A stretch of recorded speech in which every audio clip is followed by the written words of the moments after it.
ప్రవేశిద్దాము. అందరి తలలు ఉంచండి, ప్రార్థన చేసుకుందాము. మనము దేవుని సన్నిధిలో ఉన్నాము కాబట్టి మీరందరూ కూడా మరి శ్రద్ధతో దేవుని మాటలను వినవలసిందిగా మీ అందరికీ ప్రభు పేరిట మనవి చేసుకున్నాను. మనసుతో సిద్ధపడవలసిందిగా కోరుచున్నాను. ప్రార్థనను ప్రవేశించుచుండగా మనల్ని మనం సిద్ధపరచుకుందాం. ప్రార్థన చేసుకుందాం. మమ్మల్ని మిక్కిలిగా ప్రేమించిన మా కన్న తండ్రి, నీ ఉన్నతమైన శ్రేష్టమైన ఘనమైన నామానికి వందనములనైనా తండ్రి, మరొక రోజు మా జీవితంలో ప్రసాదించి నాయనా ఈ సమయం వరకు మా అందరినీ సజ్జుల లెక్కలుంచి కాపాడినైనా మరి తండ్రి, ఈ రీతిగా మేమందరం కలుసుకొని నీ వాక్య ధ్యానము చేయిచుండగా నీ పరిశుద్ధాత్మ సహాయము మాకు తోడుగా ఉండి నడిపించండి తండ్రి. చెప్పబడుతున్న ప్రతి మాటనైనా మా హృదయంలో నాటబడి తండ్రి మమ్మల్ని మేము పరీక్షించుకొని అనేకులకు నేను నీ మాటలను ప్రకటించేవారుగా ఉండడానికి నీ సహాయాన్ని దయచేయమని కోరుకుంటూ క్రీస్తు పేరిట ఈ ప్రార్థన సమర్పించి అడిగి వేడుకుంటున్నాము పరమ తండ్రి, ఆమేన్. సరేనండి, ముందుగా తండ్రి అయిన దేవునికి కృతజ్ఞతాస్తుతులు చెల్లించుకుంటున్నాను.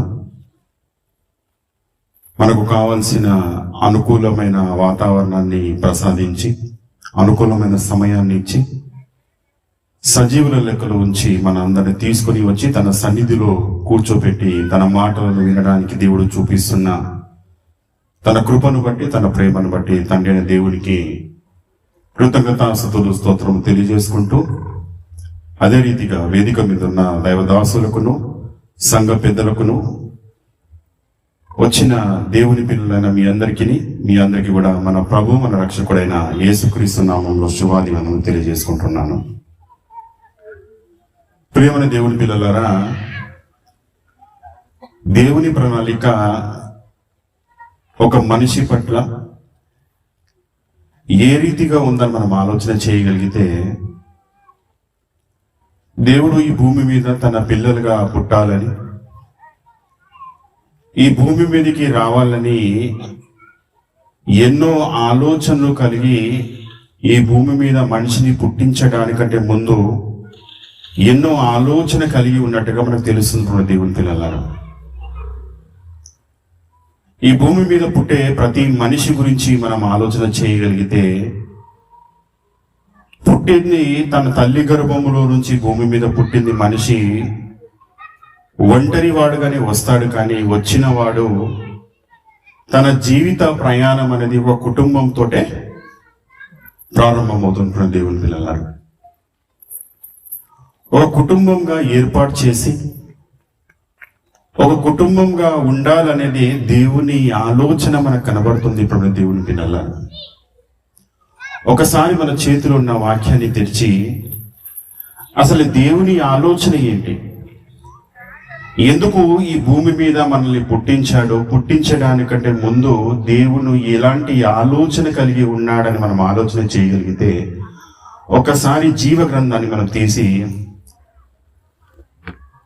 ఆదికాండము మొదటి అధ్యాయము 28వ వచనం మనం చదువుకుందాము. దేవుడు వారిని ఆశీర్వాదించి ఇట్లనగా, మీరు ఫలించి అభివృద్ధి పొంది విస్తరించి భూమిని నిండించి అన్నప్పుడు దేవుడి పిల్లలు ఫలించి విస్తరించి భూమిని నిండించి అంటున్నాడు. అంటే దేవుడు ఈ భూమి మీద పుడుతున్న మొదటి మనిషి అయిన ఆదాము అవ్వ గురించి ఆలోచన చేయగలిగితే వారికి ఏ రీతిగా ఆశీర్వాదిస్తున్నాడు అంటే, మీరు ఫలించాలి, అభివృద్ధి చెందాలి, విస్తరించాలి, ఈ భూమి మీద ఈ భూమిని నిండించాలి అని దేవుని ఆలోచన మనకు కనబడుతుంది. ఒక మనిషి పుట్టింది ఒంటరిగానే భూమి మీదకి వస్తున్నాడు, కానీ వచ్చిన వాడిని ఫలించమంటున్నాడు. ఫలించండి, మీరు ఫలించి భూమిని నిండించండి. దేని ద్వారా నిండించాలి అంటే, తన ద్వారా వస్తున్న వారి ద్వారా ఈ భూమి నిండాలి. ఏంటంటే వివాహం జరుగుతుంది. వివాహం జరిగిన ఆ నూతనంగా వివాహం జరిగిన దంపతుల విషయంలో ఆలోచన చేయగలిగితే, వారు ప్రారంభంలో స్టార్టింగ్ లో వారు ఇద్దరే కనబడతారు, ఒక భార్య ఒక భర్త. కానీ కొంతకాలం అయిన తర్వాత ఆ కుటుంబము ఇద్దరిపై ముగ్గురుగా మారుతుంది, ఆ ముగ్గురుపై నలుగురుగా మారుతుంది. అలా విస్తరిస్తూ విస్తరిస్తూ మనం చూడగలిగితే కొంతకాలానికి వారి ద్వారా సంతానము కలిగిన వారి ద్వారా ఇంకా అభివృద్ధి చెంది ఆ కుటుంబము విస్తరిస్తున్నట్టుగా మనకు కనబడుతుంటారు దేవుని పిల్లలారా కదా. అంటే దేవుని ఆలోచన ఏమై ఉందనంటే ఇప్పుడు దేవుని పిల్లలారా ఈ భూమిలో విస్తరించాలి, భూమిలో మనం ఫలించాలి అని దేవుని ఆలోచన కలిగి ఉన్నాడు. అది ఎలా ఉండాలి అంటే ఒక కుటుంబంగా మనము ఎదగాలి అని దేవుని ఆలోచన మనకు కనబడుతుంది. మరొక మాట చూడండి నోహవు గారితో మాట్లాడుతూ ఇదే విషయాన్ని తెలియపరుస్తూ 9వ అధ్యాయం ఆదికాండము 1వ వచనంలో మనం చూడగలిగితే, మరియు దేవుడు నోహవుతో అతని కుమారునితో ఆశీర్వాదించి మీరు ఫలించి అభివృద్ధి పొంది భూమిని నింపుడి. 7వ వచనం చదవండి. మరియు భూమి మీద మీరు ఫలించి అభివృద్ధి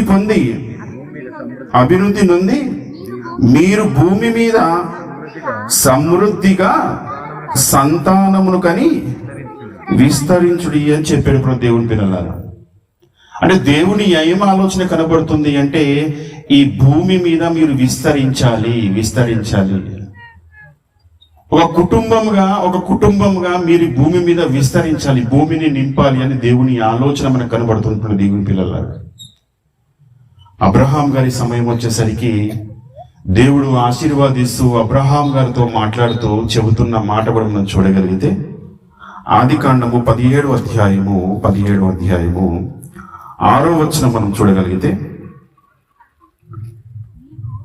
నీకు అత్యధికముగా సంతాన వృద్ధి కలుగజేసి నీలో నుండి జనములను వచ్చునట్లు నియమించుదును.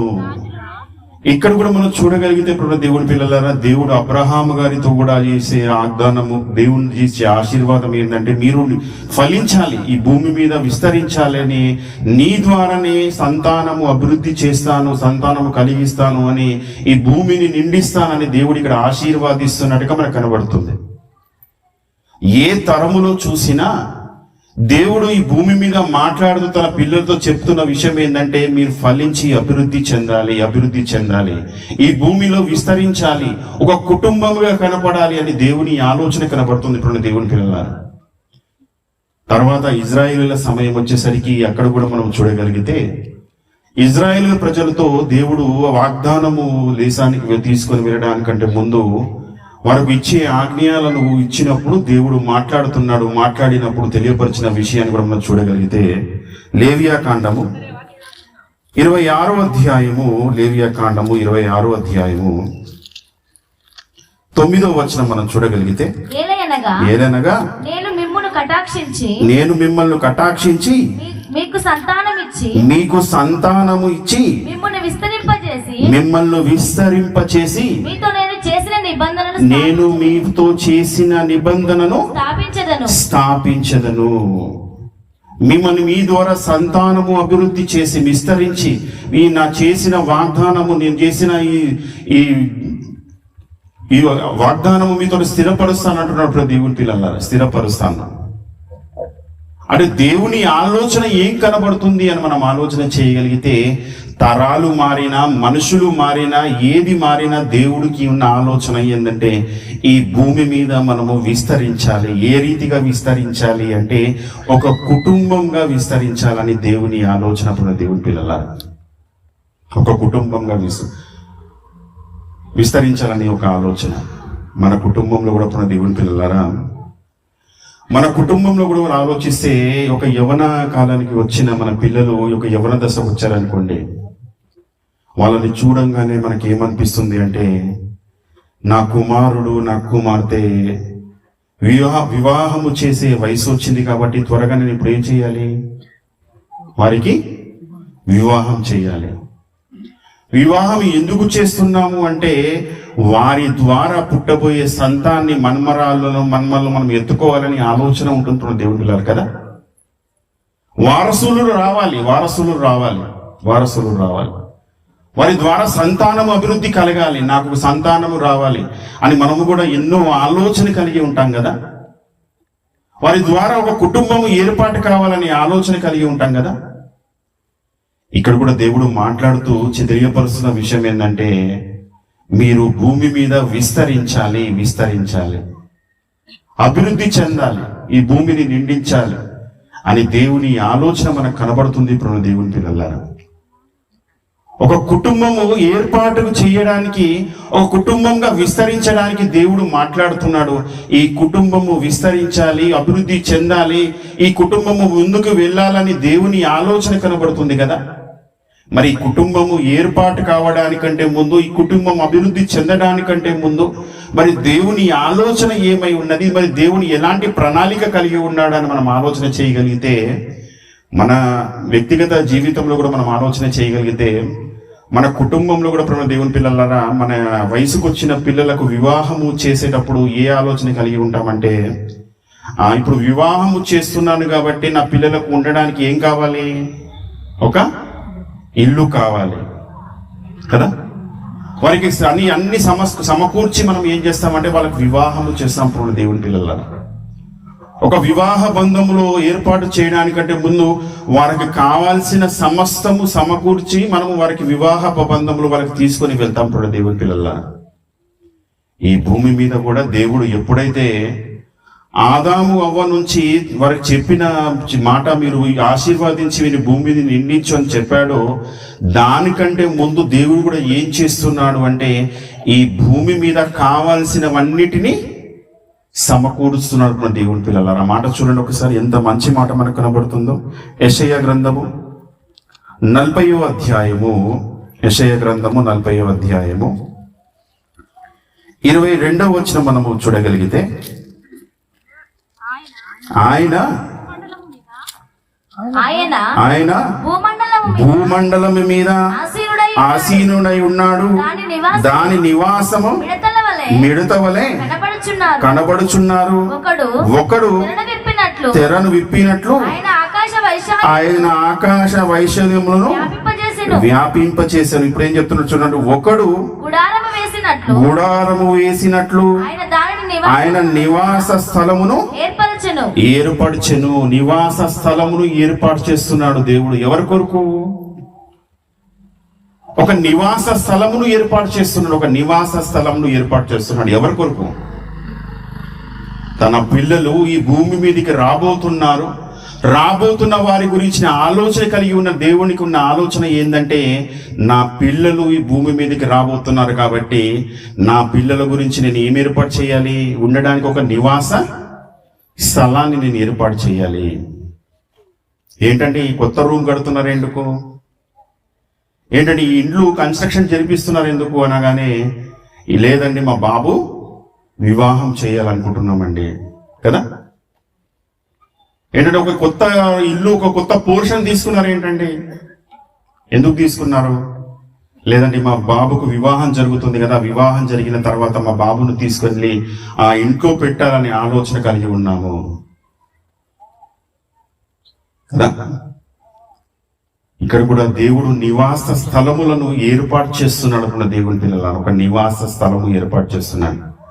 ఏంటంటే నివాస స్థలము ఏర్పాటు చేయాలనేది చాలా చిన్న విషయమా? చాలా చిన్న విషయమేనా ఇది?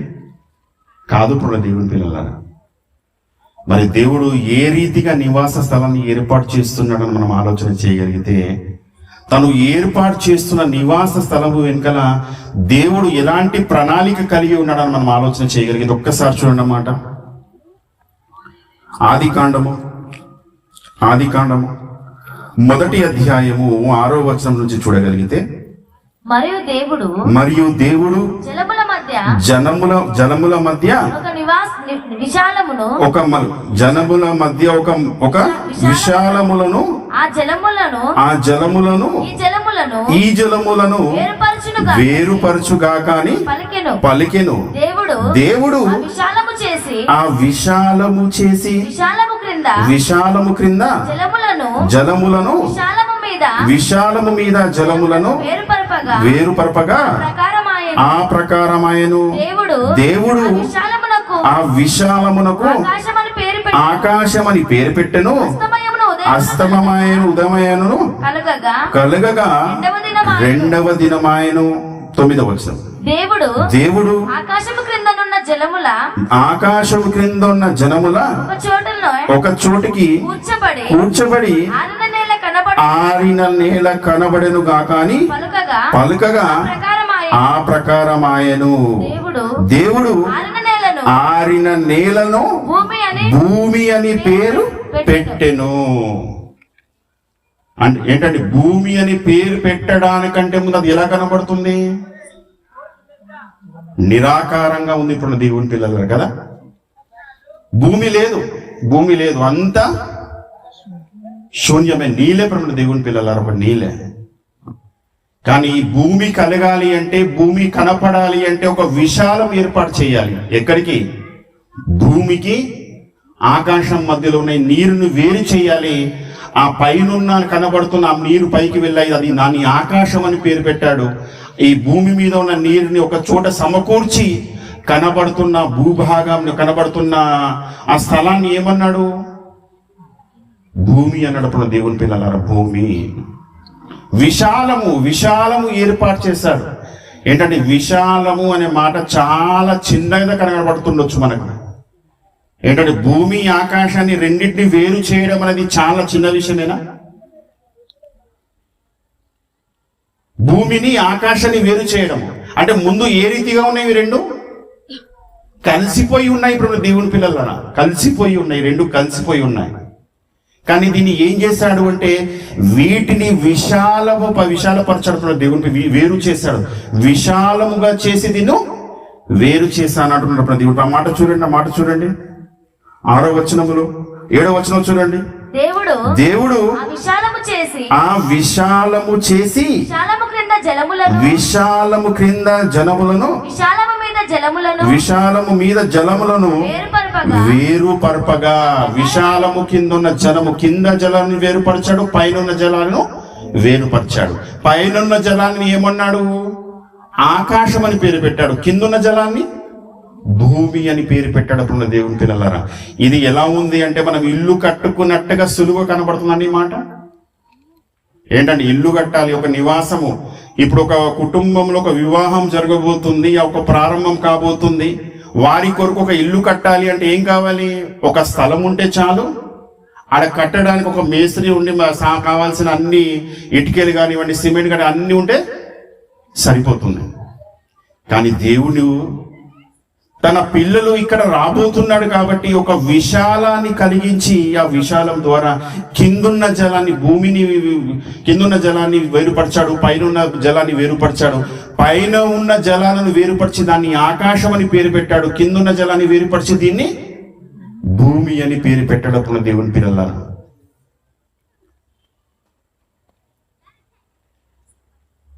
వేరుపరిచిన దేవుడు ఈ భూమిని ఇప్పుడు ఏర్పాటు చేస్తున్నాడు. ఎవరి కొరకు?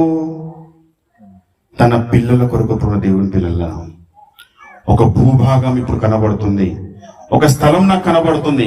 ఈ స్థలము దేని కొరకు అంటే ఈ భూమి మీద నా పిల్లలు రాబోతున్నారు. ఈ భూమి మీద బ్రతకడానికి దేవుడు ఏం చేస్తున్నాడు అంటే ఒక విశాలము కలిగించి తన పిల్లలకు ఉండడానికి ఒక స్థలాన్ని సిద్ధపరుస్తున్నాడు. దేవుని పిల్లలు మరొక మాట చూడండి.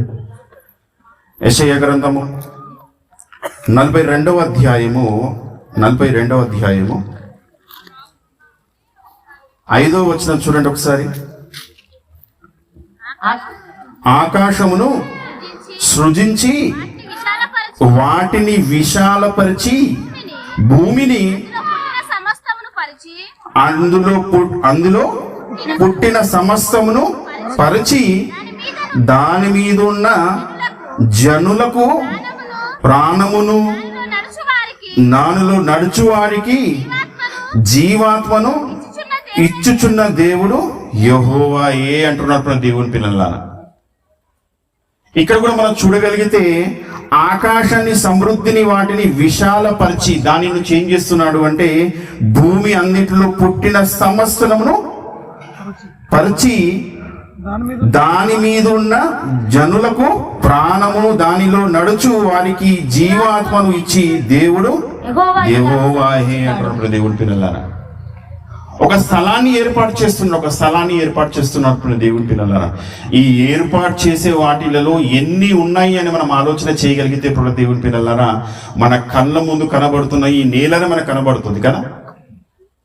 కానీ దేవుడు ఈ రెండింటిని వేడి చేసిన తర్వాత ఒక్కసారి మన కళ్ళెత్తి ఆకాశం వైపు చూసామనుకోండి, ఆకాశంలో ఏమేమి కనబడతాయండి? సూర్యుడు, చంద్రుడు, నక్షత్రాలు, ఏంటండి అంతేనా? ఎన్నో గ్రహాలు, ఉపగ్రహాలు. డిస్కవరీ ఛానల్ ఒకటి ఉంటుందండి మన టీవీలో వచ్చేది. దాంట్లో సైన్స్ గురించి, ఒక స్పేస్ గురించి మాట్లాడుతూ మన స్పేస్ లో ఎన్ని ప్లానెట్స్ ఉన్నాయి, ఎన్ని గ్రహాలు ఉన్నాయి, ఉపగ్రహాలు ఉన్నాయి, ఎన్ని అంతరిక్ష మండలాలు ఉన్నాయి, దాని గురించి మాట్లాడుతూ తెలియపరుస్తున్న విషయాలలో ఏంటంటే అసలు మనం ఈ గ్రహములో నుంచి మరొక గ్రహానికి వెళ్ళాలంటే కొన్ని కోట్ల సంవత్సరాలు పడుతుందని చెప్తున్నారు. కొన్ని కోట్ల సంవత్సరాలు. మనం ఏమనుకుంటున్నామంటే మన కళ్ళ ముందు కనబడుతుంటే సూర్యుడు, చంద్రుడు, ఈ నక్షత్రాలు మన కళ్ళ ముందు ఉన్నాయి అనుకుంటున్నాం. కానీ ఇది అంతులేనిది, ఇంత విశాలమైనది, చాలా మనకు కనబడుతున్న ఈ అంతరిక్షం అని చెప్తున్నాను. ఇవన్నిటినీ దేవుడు ఏం చేస్తున్నాడు అంటే ఇవన్నిటినీ ఏర్పాటు చేస్తున్నాడు. కేవలము ఆకాశములు కనబడుతున్న వాటిని ఏర్పాటు చేస్తున్నాడా? ఆకాశములు కనబడుతుంది కేవలం అవే ఏర్పాటు చేస్తున్నాడా? అవి మాత్రమే కాదు దేవుని పిల్లలారా, ఆకాశములో కనబడుతున్న వాటివే కాదు కానీ ఈ భూమి మీద ఉన్న సమస్తాన్ని దేవుడు సమకూరుస్తున్నాడు.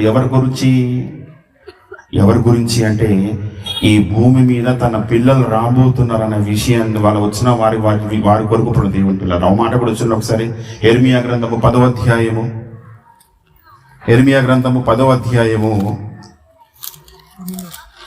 12, 13 వచ్చిన మనం చూడగలిగితే ఆయన తన బలము చేత భూమిని సృష్టించెను, తన జ్ఞానము చేత ప్రపంచమును స్థాపించెను, తన ప్రజ్ఞ చేత ఆకాశమును విశాలపరచెను, ఆయన ఆజ్ఞ జలరాశులు ఆకాశ మండములు పుట్టెను, భూమి అంతటి భాగములో నుండి ఆయన ఆవిరిని ఎక్కజేయును, వర్షం కలుగునట్లుగా ఆయన మెరుపులు పుట్టించెను, తన ధనగారములో నుండి గాలిని రప్పించెను. సమస్తము సమస్తము దేవుడు ఏమేం కలిగిస్తున్నాడు అంటే ఈ భూమిని కలిగించిన తర్వాత ఆకాశంలో కనబడుతున్నవి, భూమి మీద ఉంటున్నవి సమస్త జీవరాశులను దేవుడు కలిగిస్తున్నాడు. దేవుడి పిల్లలారా ఏంటండి అసలు వర్షాలు కురవకపోతే పంటలు పండుతాయి అంటారా? ఏంటండి వర్షాలు కురవకపోతే మనకు తాగడానికి ఆహారము కానీ నీళ్ళు కానివ్వండి ఏదైనా మనకు దొరుకుతుందంటారా? ఏంటండి వివాహం చేస్తున్నాం కదా, ఏదో వాళ్ళు బాధ వాళ్ళు పడతారని అనుకోం కదా. మన కుమారునికి వివాహం చేసేటప్పుడు ఏదో పెళ్లి చేస్తున్నాము, పెళ్లి చేసి వాడు బాధలు వాడు పడతారని వదిలేస్తామా? ఏం చేస్తామండి? వివాహము చేసినప్పుడే ఆ వివాహపు జరిగిన స్థలంలో ఏం చేస్తామంటే వారికి కావలసిన సమస్తము వారికి అక్కడ పెడతారు. దేవుని పిల్లలారా ఏమేమి కనపడతాయి? బాసన్లు కనబడతా ఉంటాయి, మంచం కనబడతా ఉంటుంది కదా, అన్ని కనబడతా ఉంటాయి అక్కడ. ఆ అమ్మాయి వారు ఏం చేస్తారంటే నా అమ్మాయికి ఎటువంటి బాధ కలగకూడదు అని అమ్మాయి వాళ్ళు ఏం చేస్తారు, ఏమేమి కావాలో అన్ని తీసుకొచ్చి పెడతారు. అప్పుడు ఎవరు వచ్చి అన్నారనుకోండి, ఏంటంటే అన్ని తెచ్చారు కానీ ఇదొక్కటి తేలేదండి అనగానే వెంటనే వాళ్ళు ఏం చేస్తారు, అది కూడా తీసుకొచ్చి పెడతారు కదా. ఏది కొరత లేకుండా చూస్తారు దేవుడు, కొదువు లేకుండా చూస్తారు కదా. ఏది కొదువు లేకుండా అన్ని సమకూర్చి ఆ వివాహమును తీసుకొచ్చి వాళ్ళ పెళ్లి కూతురికి, పెళ్లి కుమారునికి, నూతనంగా వివాహం జరిగిన వారికి అవన్నీ ఇస్తారు. ఇవన్నీ ఎందుకు ఇస్తున్నారంటే అవి వాళ్ళకి అవసరం కాబట్టి వాళ్ళకి సమకూరుస్తున్నారు ఇప్పుడు దేవుని పిల్లలారా. ఇక్కడ దేవుడు కూడా ఈ భూమి మీద తన పిల్లలు రాబోతున్నారన్న విషయాన్ని విస్తరింపజేస్తున్నారు కాబట్టి వారి ద్వారా ఈ భూమి నిండబోతుంది కాబట్టి దేవుడు ఏం చేస్తున్నాడు అంటే సమస్తాన్ని సమకూరుస్తున్నాడు. అప్పుడు దేవుని పిల్లలారా, సమస్తాన్ని సమకూరుస్తున్నాడు. దేన్ని సమకూరుస్తున్నాను రాయబడింది. మరొకసారి చదవమ్మా మాట 13వ వచనము. ఆయన ఆజ్ఞయ్యగా జలరాశులు ఆకాశ మండలంలో పుట్టును, జలరాశులు ఆకాశ మండలంలో పుట్టును, భూమి అంత భాగములలో నుండి భూమి అంతటి భాగములో నుండి ఆయన ఆవిని ఎక్కజేయును, వర్షములు కలుగునట్లు ఆయన మెరుపును పుట్టించెను, తన ధనాధారములో నుండి ఆయన గాలిని రావనిచ్చును. గాలి అంటే ఏంటండి? ఎండాకాలము ఒక నిమిషం అర్ధరాత్రి కరెంటు పోయిందనుకోండి, ఎంత నిద్రలో ఉన్నా మనము లేచి కూర్చోవాల్సిందే కదా. ఈ సమయంలో ఎండాకాలంలో ఫ్యాన్లు పనిచేయవు. ఇంట్లో ఏం కావాలి? కూలర్లు కావాలి, ఏసీలు కావాలి కదా. దేవుడు సమస్తము సిద్ధపరుస్తున్నాడు. అంటే ఇక్కడ గాలిని కూడా సిద్ధపరుస్తున్నాడు అనే మాట రాయబడి ఉందంటే దేవుడు ఎంత ఆలోచిస్తున్నాడో ఒకసారి ఆలోచించండి. సమస్తాన్ని ఇప్పుడు దేవుని పిల్లలారా, సమస్తాన్ని కళ్ళ ముందు కనబడుతున్న సమస్తాన్ని సమకూర్చి ఏం చేస్తున్నాడు అంటే ఈ భూమి మీద తన పిల్లలు రాబోతున్నాడన్న విషయాన్ని దేవుడు ఏం చేస్తున్నాడు అంటే సమస్తాన్ని సమకూరుస్తున్నాడు. ఆకాశం కనబడుతుంది, నక్షత్రాలు కనబడుతుంది, సూర్యుడు కనబడుతుంది, చంద్రుడు కనబడుతున్నాడు. సమస్తము మన కళ్ళ ముందు ఒక్కొక్కటి కాదు దేవుని పిల్లలారా, సమస్తము కనబడుతుంది. ఆహారము తినడానికి ఎన్ని పదార్థాలండి ఏంటండి? ఒకటా రెండా? ఎన్ని రకాల ఫలాలు, ఎన్ని రకాల కూరగాయలు, ఎన్ని రకాల వస్తువులు. ప్రతిదీ ఎవరి కొరకు అంటే ఈ భూమి మీద రాబోతున్న తన పిల్లలు, ఈ భూమి మీద విస్తరింప చేయబోతున్న తన పిల్లలు, ఈ భూమి మీద ఉండబోతున్నారు తన పిల్లల గురించి సమస్తాన్ని దేవుడు సమకూరుస్తున్నప్పుడు దేవుని పిల్లల సమస్తాన్ని ముందుగానే సిద్ధపరుస్తున్నాడు. ఇవన్నిటినీ మనము చూస్తున్నాము కానీ ఇప్పుడు దేవుని పిల్లలారా, కానీ ఏ రోజు కూడా మన ఆలోచన మనకు రావడం లేదు ఇప్పుడు దేవుని పిల్లలారా. ఏంటండి? ఇల్లు కట్టుకుంటాము, ఇల్లు కట్టుకున్న తర్వాత ఆ ఇంట్లో వివాహము జరిగిన వారు తీసుకొని వెళ్ళి ఆ ఇంట్లో పెడతారు ఇప్పుడు దేవుని పిల్లలారా కదా. పెట్టిన తర్వాత ఆ ఇంట్లో అన్ని పెట్టారండి, అన్ని పెట్టారు. కానీ ఆ ఇంట్లో లైట్ లేదనుకోండి, వాళ్ళు ఉండగలరా? చీకట్లో ఉండగలరా? లేదు ఇప్పుడు దేవుని పిల్లలారా. అన్ని పెట్టిన తర్వాత ఏం పెట్టాలి? దాంట్లో లైట్ కూడా పెట్టాలి ఇప్పుడు దేవుని పిల్లలు కదా. లైట్ కూడా పెట్టాలి. దేవుడు కూడా ఏం చేస్తున్నాడో తెలుసా? సమస్తము సృష్టిని నిర్మించిన దేవుడు ఏం చేస్తున్నాడని మనం ఆలోచన చేయగలిగితే, తన పిల్లలు రాబోతున్నారని తెలిసి ఏ రీతిగా అయితే మనం ఇంట్లో లైట్ పెట్టుకుంటున్నామో అదే రీతిగా దేవుడు ఏం చేశాడని మనం ఆలోచన చేయగలిగితే ఒక మాట చూడండి. కీర్తన గ్రంథము 19వ అధ్యాయము 4వ వచనం చూడండి. వాటి కొలవులు భూమి అంతటా వ్యాపించి ఉన్నది, లోక దిగంతము వరకు వాటి ప్రకటనలు బయలుదేరి వెళ్ళుచున్నవి. ఇప్పుడు చదవండి. వారిలో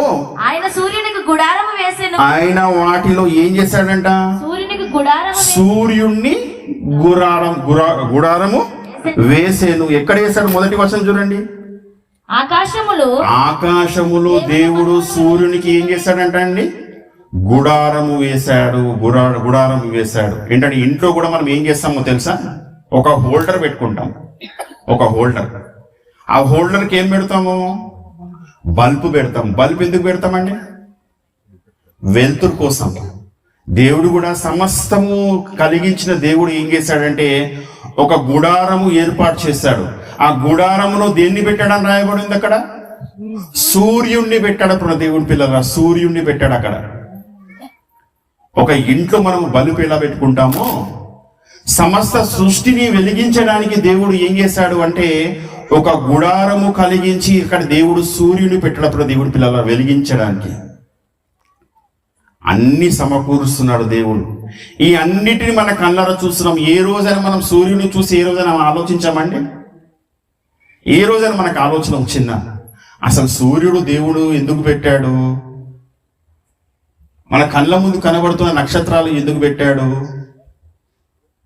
నా కళ్ళ ముందు కనబడుతున్న ఇన్ని జీవరాశులు దేవుడు ఎందుకు పెట్టాడు? కళ్ళ ముందు తిరుగుతున్న కోడిని ఎందుకు పెట్టాడు? ఆదివారం రాగానే కోసి తినడానికి పెట్టాడు. ఇదే అర్థమైంది కదా మనకి, కదా? కూరగాయలు ఎందుకు పెట్టాడు? ఇంట్లో చూస్తాం రాత్రి వేళ, రేపు మార్నింగ్ ఉద్యోగానికి వెళ్ళాలి, ఇంట్లో ఏమేమి కూరగాయలు ఉన్నాయి చూసుకుంటాము, వెంటనే పొద్దున్న ఏం వండాలని ఆలోచన కలిగి ఉంటుంది. కానీ దేవుడు ఇవన్నీ ఎందుకు కలిగించాడు, ఇవన్నీ ఎందుకు పెట్టాడని ఏ రోజైనా మనకు ఆలోచన వచ్చిందండి? ఏ రోజైనా ఆలోచన వచ్చిందా? ఆకాశం కనబడుతుంది, సూర్యుడు కనబడుతున్నాడు, మన కళ్ళ ముందు జీవరాశులు కనబడుతున్నాయి, చల్లటి గాలి వస్తుంది, వర్షాలు కురుస్తున్నాయి, ఉరుములు కనబడుతున్నాయి, ఆకాశంలో మేఘాలు వస్తున్నాయి, ఎన్నో మన కళ్ళ ముందు కనబడుతున్నాయి. కానీ ఇవన్నిటిని చూస్తున్నాం కానీ మనం ఆలోచన చేయడం లేదు. దేవుని పిల్లల, దేవుడు ఇవన్నీ ఎందుకు పెట్టాడనే విషయాన్ని ఒక మాట అడుగుతానండి. మనం అందరము ఉండడానికి ఒక ఇల్లు కట్టుకుంటాం కదా? ఉండడానికి ఏం కట్టుకుంటాము? ఇల్లు కట్టుకుంటాం. ఇల్లు మన గురించా, మనం ఇల్లు గురించా? ఏంటండి? మనం ఇల్లు గురించి ఉన్నామా, ఇల్లు మన గురించి ఉందా? మన గురించి ఇల్లు ఉంది. ఇప్పుడు దేవుని పిల్లలు కదా, దేవుడు కూడా మనల్ని పుట్టించడానికి ఏమేం చేశాడని రాయబడి ఉంది? సమస్తాన్ని చేశాడు. ఇప్పుడు దేవుని పిల్లలు ఆకాశ మండలం మొదలుకొని భూమి మీద ప్రతి దాన్ని దేవుడు చేశాడు కదా. అవన్నీ కనబడుతున్న సమస్త సృష్టి మన కోసమా, మనం సృష్టి కోసమా? సమస్త సృష్టి మన కోసం దేవుడు కలిగించాడు. అప్పుడు దేవుని పిల్లలారా, నా గురించి కలిగించాడా? నా గురించి కలిగించాడా? ఎందుకు కలిగించాడు? ఈ సృష్టిలో, ఈ భూమి మీద నువ్వు ఏం కాబోతున్నావు? పుట్టబోతున్నావు. నువ్వు పుట్టబోతున్నావు. చివరికి ఒక మాట ముగించుకుందాం. చూడండి, మాట చూడండి. యెషయా గ్రంథము 44వ అధ్యాయము 24వ వచనం చూడండి. గర్భము నుండి నిన్ను నిర్మించి నిన్ను విమోచకుడగు యెహోవా ఇలాగూ సెలవిచ్చుచున్నాడు, యెహోవాకు నేనే సమస్తమును జరిగించి వాడును. నేనొకడనే నేను ఆకాశమును ఏం చేశాను తెలుసా? విశాలము చేశాను. నీ గర్భములో పుట్టడానికంటే ముందు నేను ఏం చేశాను అంటున్నాడు అంటే తెలుసా? నేను ఆకాశమును విశాలపరిచిన వాడిని. విశాలపరచడం అనే మాట అనేది ప్రేమ దేవుని పిల్లలారా మనకు చిన్నదిగా అనిపిస్తుంది, కానీ ఈ విశాలపరచడం ద్వారా ఏం జరిగిందో తెలుసా? ఆకాశము కలిగింది, భూమి కలిగింది. ఇప్పుడు దేవుని పిల్లలారా ఆకాశము దేవుడు కలిగించాడు, ఈ భూమిని కలిగించాడు. దేని కొరకు? తల్లి గర్భములో పుట్టడానికంటే ముందు దేవుడు సమస్తాన్ని మన కొరకు కలిగించాడు. ఎందుకో తెలుసా? ఈ భూమి మీదికి నువ్వు రాబోతున్నావు. మనం ఏమనుకుంటామో తెలుసా? వస్తువులను చూసి ఇది చాలా విలువైనది అనుకుంటాం. దేవుని పిల్లలు ఫోన్ చూపించి ఏమంటాం తెలుసా? ఇది విలువ ఎంత? 25,000 ఫోన్, ₹1,00,000 ఫోను. ఏంటి ఫోన్కి 1,00,000 ఉంది, మరి నీ విలువ ఎంత? నీ కారు విలువ ఎంత? 20 లక్షలండి, 20 లక్షలు. నేను ఉంటున్న ఇల్లు విలువ ఎంత తెలుసా? 3 కోట్లు. కరోనాకు ముందు ఒక అతని దగ్గర 2 కోట్లు ఉన్నాయంటండి. 2 కోట్లు. 2 కోట్లు ఉంటే ఈ 2 కోట్లు పెట్టి ఇల్లు కట్టాడు. కానీ ఆయనకు సాటిస్ఫాక్షన్ లేదండి, సంతృప్తి లేదు. ఇల్లును చూస్తున్నాడు కానీ ఏదో అనిపిస్తుంది, ఇన్ని పెట్టాను కానీ ఇంకా ఇది పెడితే బాగుంటుందని అనుకున్నాడు. ఆ 2 లక్షల రూపాయలు ఇల్లు కట్టిన తర్వాత ఏమనుకున్నాడంటే ఇంకా పెట్టాలనుకుని ఇంకొక ₹1 కోటి అప్పు తీసుకొచ్చి ఇంకా దానికి ఇంటికి పెట్టాడు. దేవుని పిల్లలు కరోనా వచ్చింది, ఈ లోకాన్ని విడిచిపెట్టి వెళ్ళిపోయాడు. ఇప్పుడు చెప్పండి, ఇల్లు ఆయన కొరక, ఆయన ఇల్లు కొరక? ఇల్లు ఎవరి కొరకు కట్టుకున్నాడండి? ఆయన కొరకు కట్టుకున్నాడు. కానీ ఇంట్లో ఉన్నాడా? ఉన్నాడండి. ఇంట్లో ఇల్లు ఉంది కానీ ఆయన లేడు. దేవుని పిల్లలారా, దేవుడు తల్లి గర్భములో పుట్టడానికంటే ముందు విశాలమును, ఆకాశమును విశాలములను కలిగించానంటున్నాడు. విశాలం కలగడం ద్వారా ఏం జరిగిందో తెలుసా? కనబడుతున్న ఆకాశం కలిగింది, కనబడుతున్న ఈ భూమి కనిపించింది. ఇప్పుడు దేవుని పిల్లలారా, ఈ విశాలము ద్వారా దేవుడు ఈ నేల మీద ఆకాశంలో సమస్తాన్ని సమకూర్చి మన గురించి పెట్టాడు. కానీ భూమి మీద కనబడుతున్న వస్తువులను చూసి దాని వీళ్ళు అర్థం చేసుకుంటున్నాడు. ఆకాశంలో కనబడుతున్న వాటిని చూసి దాన్ని గొప్పవి అనుకుంటున్నాడు. కానీ ఇప్పుడు దేవుని పిల్లలారా, ఆకాశంలో ఎగురుతున్న విమానాలను చూస్తున్నాడు అనుకోండి, అదే గొప్పది అనుకుంటున్నాడు. కానీ దానికంటే విలువైనది ఏందో తెలుసా? నీ జీవితం.